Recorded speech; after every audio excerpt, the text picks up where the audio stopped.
Hello बच्चों, आज हम लोग वैद्युतिकी में वैद्युत क्षेत्र की तीव्रता पे आधारित कुछ न्यूमेरिकल और सीखेंगे।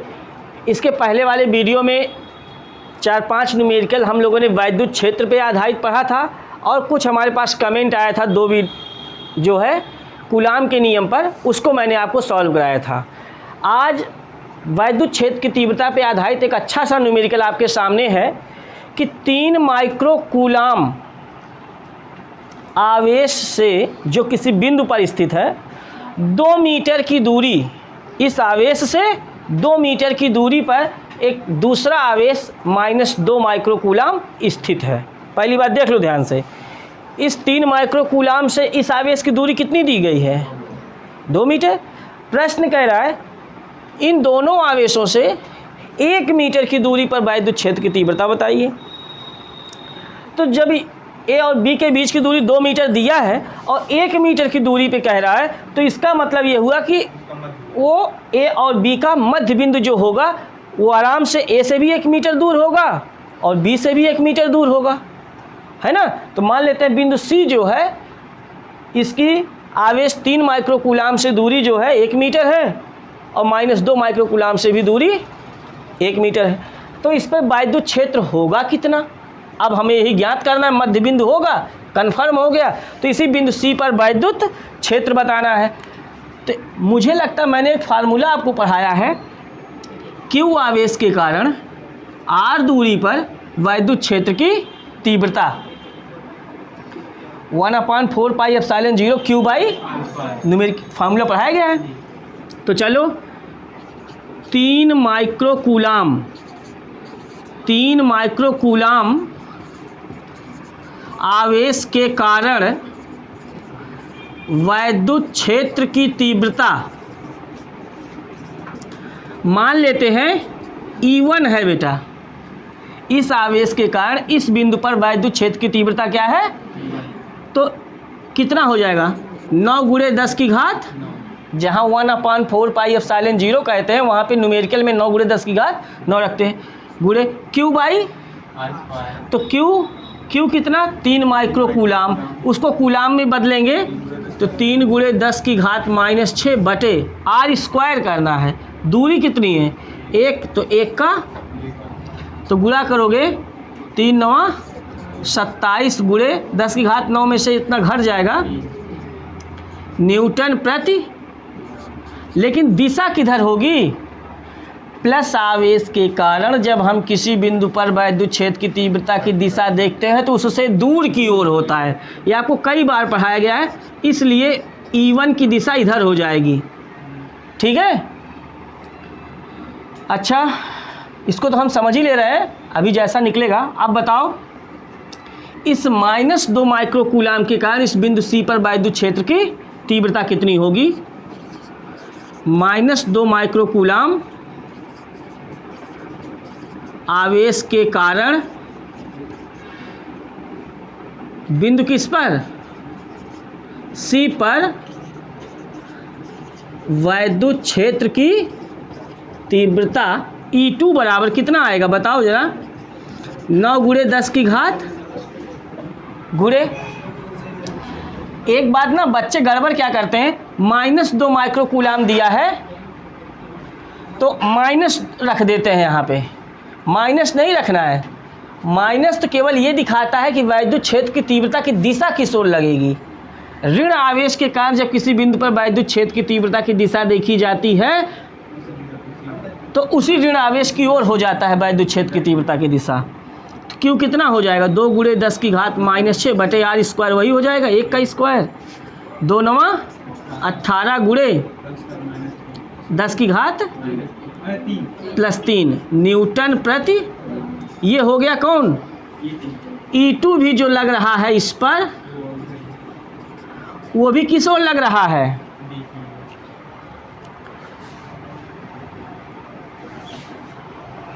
बी की ओर लग रहा है, -2 माइक्रो कूलाम की ओर लग रहा है। मतलब दोनों वैद्युत क्षेत्र की तीव्रताएं एक दिशा में है ना। अतः बिंदु सी पर परिणामी तीव्रता कितनी हो जाएगी, ई बराबर E1 प्लस E2 लगाना पड़ेगा, चूंकि दोनों एक दिशा में, अब घटेगा नहीं, विपरीत दिशा में होता तो घट जाता अभी। तो जोड़ दो 27 गुणे 10 की घात 3 प्लस 18 गुणे 10 की घात 3, 8 7 15, 2 1 3 1, 45 गुणे 10 की घात 3 न्यूटन प्रति। अगर एक अंक दशमलव यहाँ लगाओगे तो यहाँ एक घात जोड़ दोगे, 4.5 गुणे 10 की घात 4 न्यूटन प्रति। लेकिन वैद्युत क्षेत्र की तीव्रता की दिशा भी पूछा है, उस मध्य बिंदु पर तीव्रता की दिशा किस ओर लगेगी, -2 माइक्रो कूलाम की ओर, -2 माइक्रो कूलाम की ओर लिख देंगे। ये दिशा हो जाएगी वैद्युत क्षेत्र की तीव्रता की, तो ये पूरा आंसर हो जाएगा। तो डायरेक्शन आपको तीव्रता में कन्फर्म होना चाहिए, धन आवेश के कारण दूर की ओर, ऋण आवेश के कारण उसी ओर होता है। न्यूमेरिकल अगर आपको ऐसा याद है दिशा तो गलत नहीं होगा।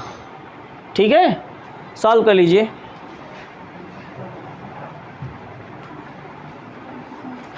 तो अब देखिए बेटा, अगला न्यूमेरिकल हम लोग समझते हैं। बहुत ही अच्छा न्यूमेरिकल आपके सामने है, बहुत ही बेहतरीन है, बोर्ड परीक्षा की दृष्टि से बहुत ही इम्पोर्टेंट भी है। 1000 माइक्रो कूलाम विपरीत प्रकृति वाले आवेश एक दूसरे से 2 मीटर की दूरी पर हैं।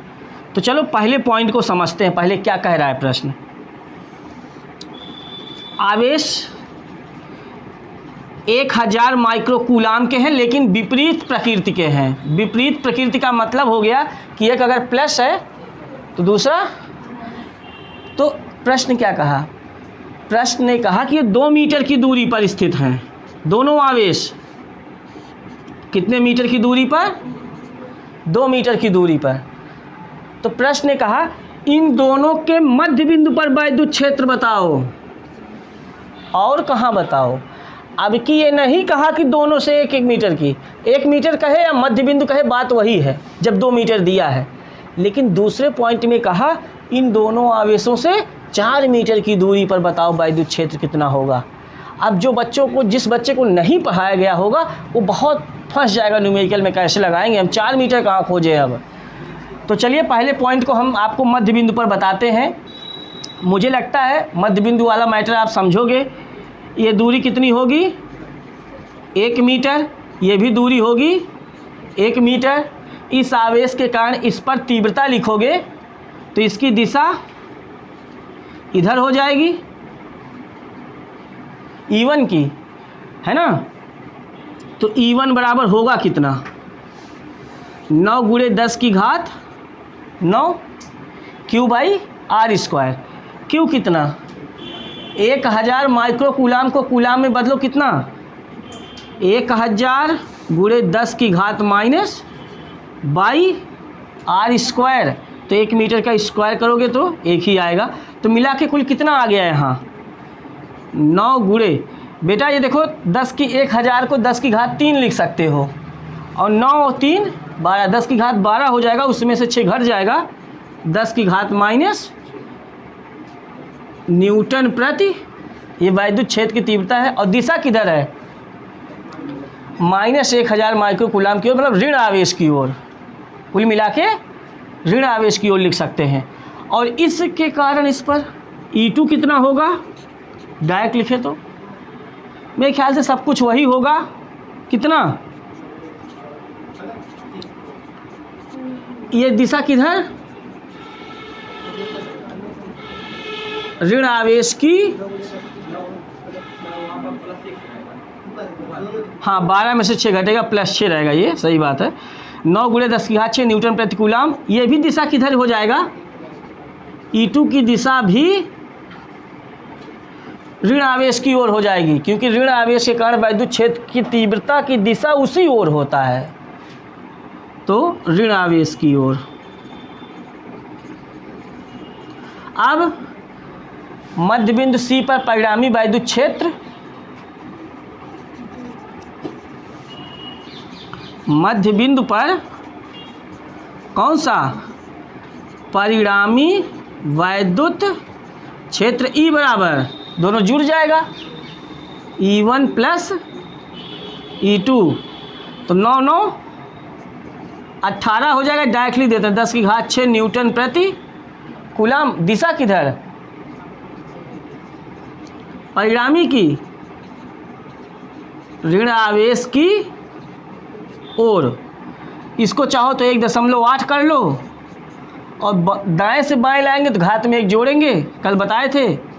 10 की घात 7 न्यूटन प्रति कूलम, दिशा ऋण आवेश की ओर।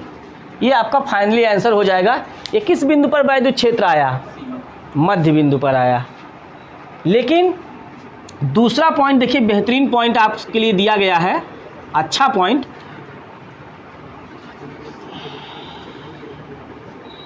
दूसरा पॉइंट समझो सभी लोग, क्वेश्चन तो वही है आपका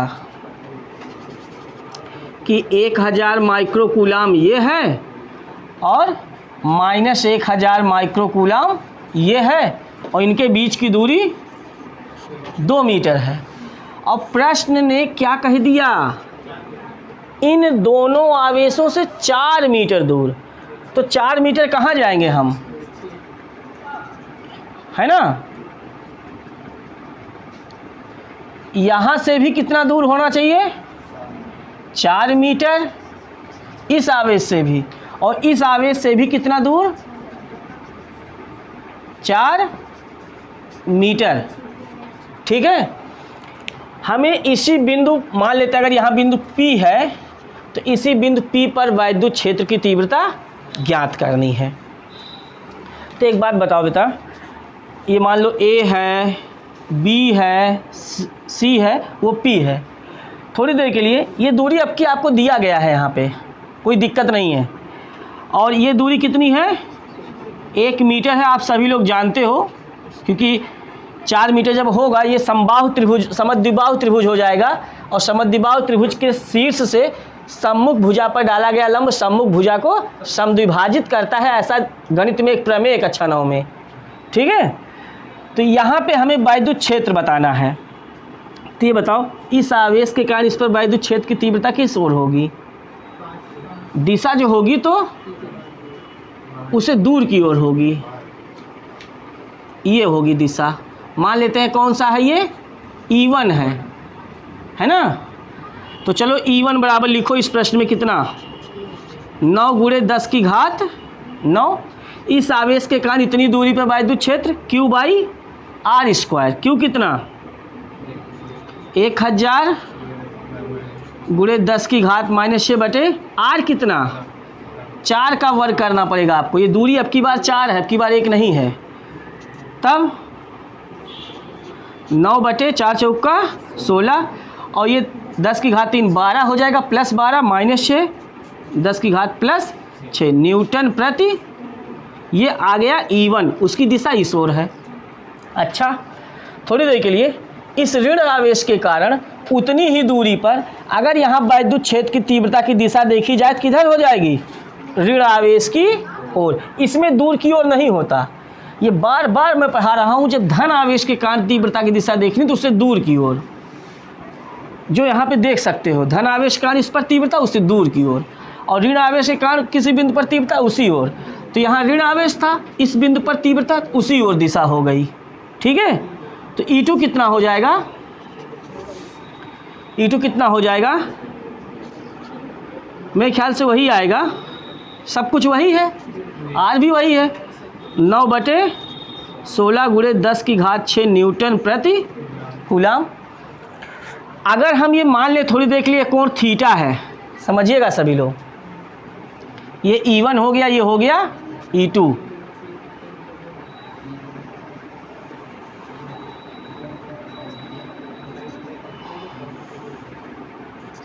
अब यहाँ पे आपको समझना है, ये कोण मैंने कितना बनाया, थीटा। अगर ये थीटा है और आपको मैंने यहाँ अभी गणित के नियम में पढ़ाया बेटा कि ये इस पर लंब है, मतलब ये 90 अंश है, तो ये कोण कितना हुआ, 90 माइनस, अच्छा ये 90 माइनस थीटा है। और ये कोण कितना है, ये थीटा है, समबाहु त्रिभुज है, समद्विबाहु त्रिभुज है, सामने सामने के भुजाएं बराबर तो कोण बराबर। ये भी कितना हुआ, ये भी 90 है। ये कितना हुआ 90 माइनस थीटा, ये हो गया। और ये कितना हो गया 90 माइनस थीटा, ये हो गया। एक बात बताइए, ये जो रेखा आप देख रहे हो, परिणामी जो देख रहे हो, परिणामी जो है वो इसके समांतर है ना, इस रेखा के समांतर होगी, अर्थात इस रेखा पर कैसी है वो लंबवत है।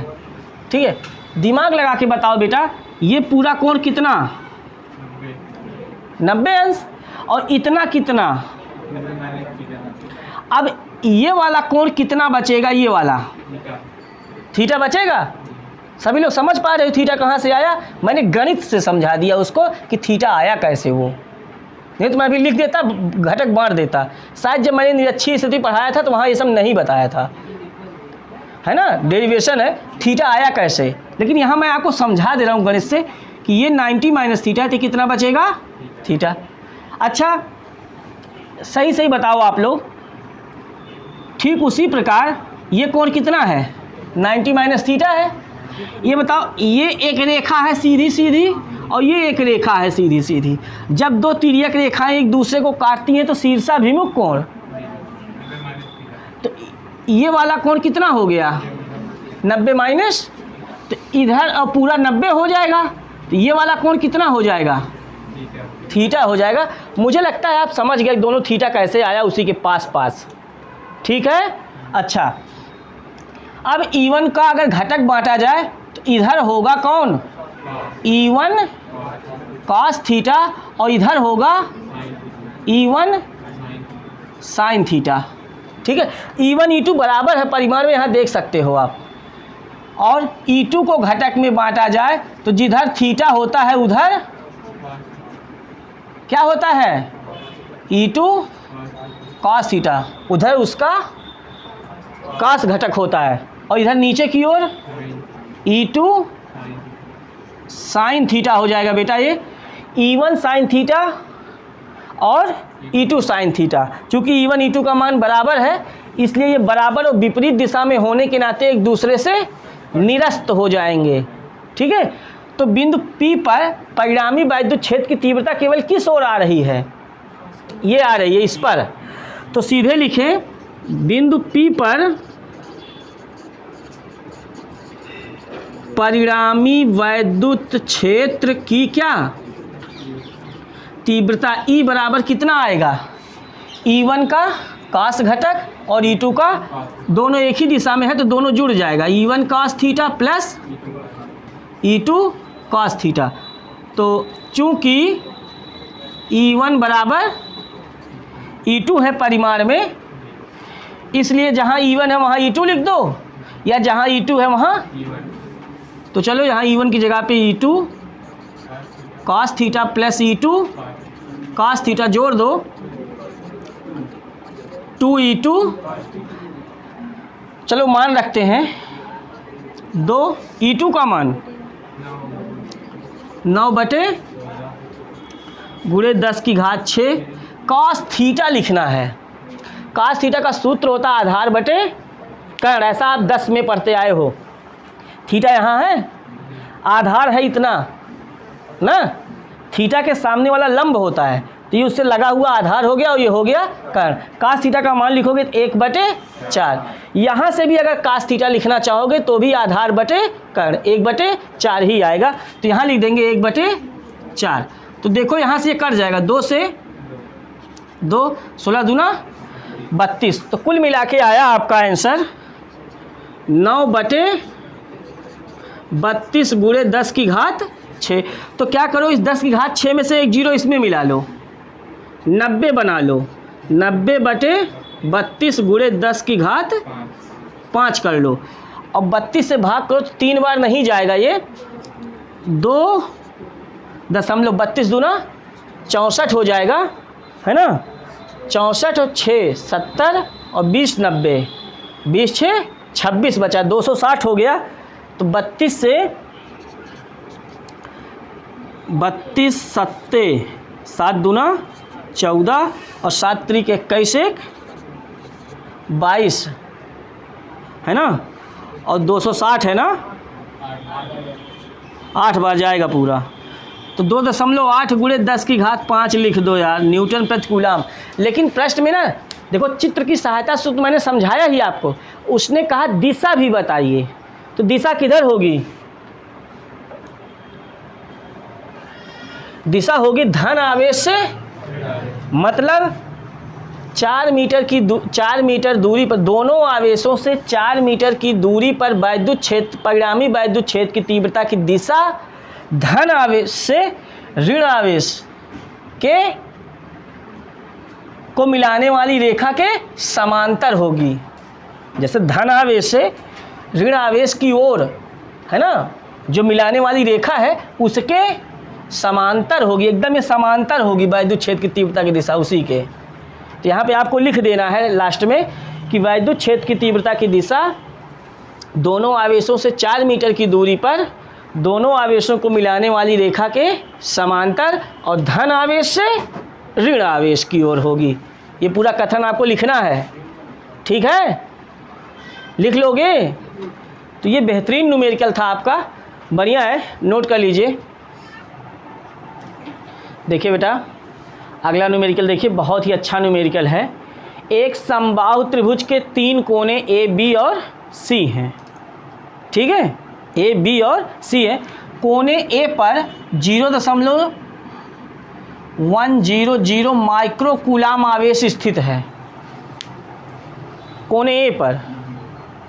तो बी और सी के मध्य बिंदु पर हमें वैद्युत क्षेत्र की तीव्रता निकालनी, यहाँ पर वैद्युत क्षेत्र कितना होगा, जबकि समबाहु त्रिभुज की भुजाएं 10 सेंटीमीटर की हैं। समबाहु का मतलब बेटा समबाहु ऐसा त्रिभुज जिसकी सारी भुजाएं बराबर हों, है ना। तो अगर एक भुजा दिया 10 सेंटीमीटर तो सभी 10-10 सेंटीमीटर की हो जाएंगी। तो हमें बी और सी के मध्य बिंदु पर निकालना है। तो एक क्वेश्चन आप लोग पढ़े हो बेटा, समबाहु त्रिभुज के शीर्ष से सम्मुख भुजा के मध्य बिंदु को मिलाने वाली रेखा सम्मुख भुजा पर लंब होती है। तो ये 90 अंश का कोण यहाँ बना रही है, और मध्य बिंदु कह दिया तो एक दूरी कितनी हो गई? तो मुझे लगता है AD का मान आप निकाल सकते हो बाई पाइथागोरस थ्योरम ना। AD बराबर कितना हो जाएगा? डायरेक्ट अगर हम निकालें, लंब निकालना है तो कर्ण के वर्ग में से आधार के वर्ग को घटा देंगे, कितना? 100 माइनस 25 अंडर रूट 75, तो 5 रूट, लेकिन ये सेंटीमीटर आया, इसको मीटर में कन्वर्ट करेंगे तो 5 रूट 3 गुणे 10 की घात -2 मीटर हो जाएगा। ये ए से इस मध्य बिंदु तक की दूरी हो गई, ये दूरी आपको मिल गई। इस आवेश के कारण इतनी दूरी पर, इसी पर वैद्युत क्षेत्र की तीव्रता निकालनी है। तो सीधे हम लिख देते हैं आवेश 0.100 माइक्रो कूलाम के कारण बिंदु किस पर? डी पर वैद्युत क्षेत्र की क्या चीज़?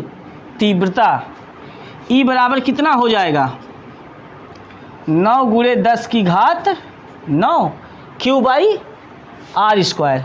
क्यू आपको पता है बेटा, क्यू दिया है 0.100 माइक्रो कूलाम, इसको कूलाम में बदलोगे 0.100 गुणे 10 की घात -6 कूलाम। इसका दशमलव जब हटाओगे 100/1000 गुणे 10 की घात -6 कूलाम। 2 जीरो इसमें से कट जाएगा, 10 ऊपर ले जाओ, 10 की घात -7 कूलाम। या एक टेक्निक और लगा सकते थे, ये दशमलव यहाँ से यहाँ करते जब, तो यहाँ पे एक घटा देते तो आराम से -7 हो जाता वो, ठीक है। कूलाम में बदल दिया आपने आवेश को। तो क्यू बाई आर स्क्वायर चाहिए, क्यू कितना आया?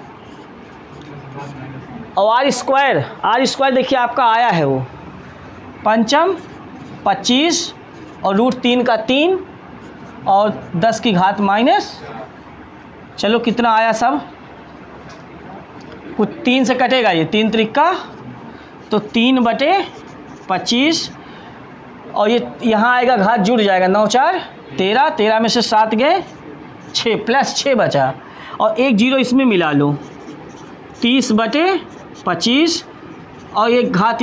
ये सब टेक्निक है। कुछ बच्चे क्या करेंगे 3 में 25 से जब भाग करने लगेंगे तो होगा नहीं करेंगे, दशमलव घबरा के छोड़ देंगे वहीं। नहीं, 1 0 इससे उधार ले लो, 30 बना लो उसको, 30/25 10⁻5 कर लो। आप देखो कितना अच्छा होगा, 6 से कट भी जाएगा, 5 से कट जाएगा, 5 6 30 और 5 25, फिर 5 से भाग कर दो आराम से, 5 1 5 1 6 10 हो गया, 5 दूना इतना न्यूटन प्रति। यही आंसर आ जाएगा आपका कि जो समबाहु त्रिभुज के कोने ए पर स्थित है उस आवेश के कारण BC भुजा के मध्य बिंदु पर वैद्युत क्षेत्र की तीव्रता। थोड़ा सा पाइथागोरस प्रमेय लगा के वही दूरी केवल ज्ञात करना था, बाकी कुछ नहीं था न्यूमेरिकल में। ठीक है, बढ़िया, नोट कर लीजिए। इसके बाद देखिए कुछ न्यूमेरिकल हम लोग वैद्युत द्विध्रुव आघूर्ण पे आधारित पढ़ेंगे। वैद्युत द्विध्रुव क्या होता है आपको पढ़ाया गया है। दो बराबर और विपरीत प्रकार के आवेश जब अल्प दूरी पर स्थित होते हैं तो किस चीज़ का निर्माण करते हैं? वैद्युत द्विध्रुव का। बराबर और विपरीत प्रकार के, तो प्रश्न में दिया गया एक प्रोटॉन और एक इलेक्ट्रॉन। तो प्रोटॉन पर जितना आवेश होता है उतना ही इलेक्ट्रॉन पर होता है, लेकिन दोनों विपरीत होता है। तो आवेशों का परिमाण अगर हम देखें दोनों में से तो कितना लिख देंगे? 1.6 × 10⁻⁻19 कूलाम।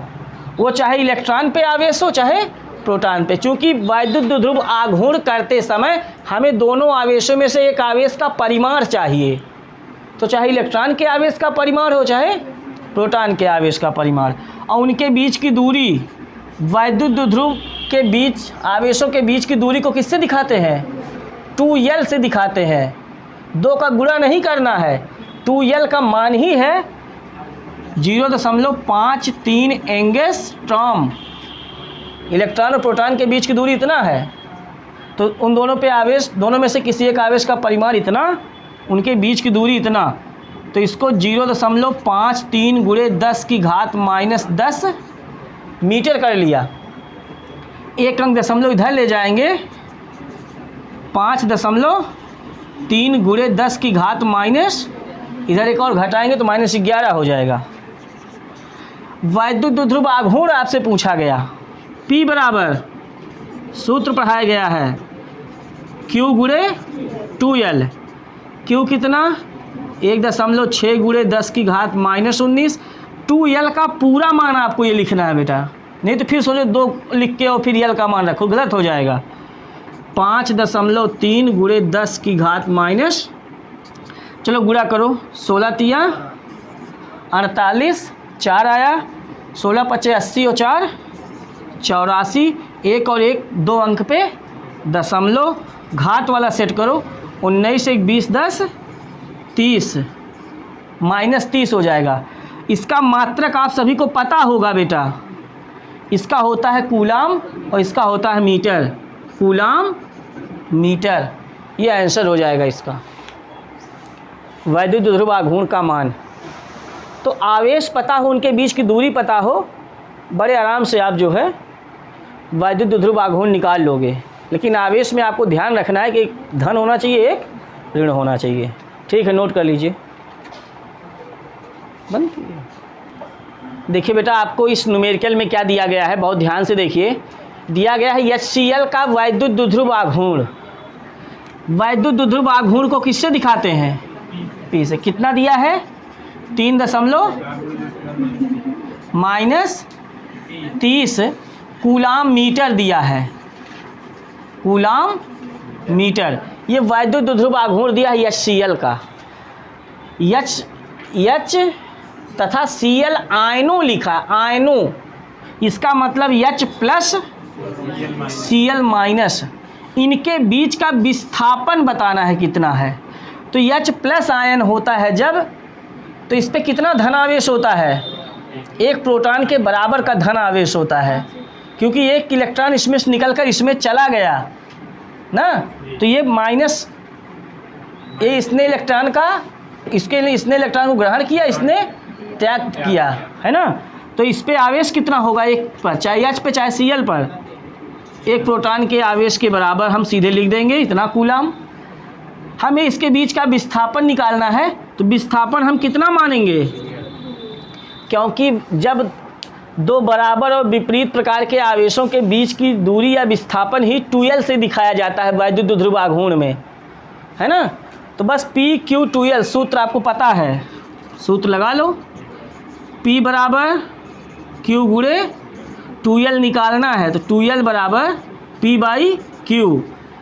P का मान है 3.4 गुणे 10 की घात -30 और Q का मान है 1.6 गुणे 10 की घात -19। हल करो, दशमलव दशमलव कट जाएगा दोनों, 34/16, ये ऊपर जाएगा +19 हो जाएगा -11, 2 से और काट दो, 17, 2 अच्छे 16, तो कितना आया, 8 से भाग करो, 8 दूना 16, 1 17, 10, 8 के 8, इतना मीटर सीधे लिख दो। H तथा Cl आयनों के बीच का विस्थापन बराबर 2.1 गुणे 10 की घात -11 मीटर, आंसर लिख देंगे, लास्ट में लिख देना H तथा Cl आयनों के बीच का विस्थापन बराबर 2.1 गुणे 10 की घात -11 मीटर। ठीक है, बढ़िया, नोट कर लीजिए। तो बेटा मुझे लगता है आपको ये सब न्यूमेरिकल्स पसंद आ रहे होंगे। अगर आपको न्यूमेरिकल्स पसंद आ रहे हो तो आप सभी लोग हमारे वीडियोस को लाइक करें, हमारे चैनल को सब्सक्राइब करें और वीडियोस को अपने फ्रेंड्स में शेयर भी करें। कोई भी प्रॉब्लम आती है इलेक्ट्रिसिटी के न्यूमेरिकल में तो आप कमेंट करके पूछें। ठीक है, very good, best of luck.